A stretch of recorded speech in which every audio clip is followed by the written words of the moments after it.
All right, so then tell me, how does Atlanta beat New England in 2 Sundays? Let's start ripping the cover off this with Super Bowl 51, Coach. Well, obviously, offensively, we know what Bill Belichick does, right? He takes away what you do best, which I always giggle at because compared to the rest of us, we covered the decoys. We never tried to take away what you did best. But he's taken this to a whole nother level. The question is, well, what is that in Atlanta? Well, yeah, it's Julio Jones. So I'm going to take Julio Jones away from it. Yeah, but now if you're doing that, you're one-on-one with Sanu. You're one-on-one with these big tight ends. Both Hooper and Tualalo came out of it. And then the two backs that I've dubbed DC or Devontae Coleman, Nice. Combining Devontae Freeman and Tevin Coleman together, they're Le'Veon Bell. They had 85 receptions and 1,500 yards rushing on the season. So they're very much a Le'Veon Bell, all but in tandem.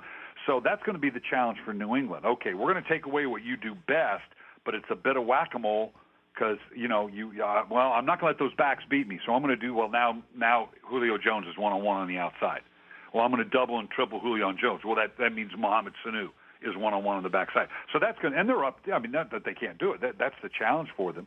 And then defensively for Atlanta, the challenge obviously is just that with Brady. You can't give up the big play.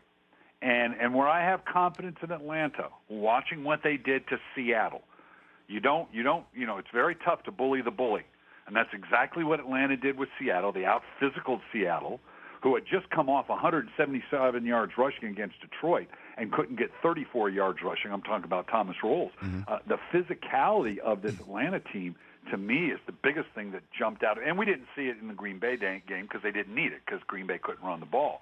But that physicality coming out of the Seattle game is what gives me confidence if I'm an Atlanta fan as to how they might hold up against New England. The Rich Eisen Show, weekdays at noon Eastern on Audience.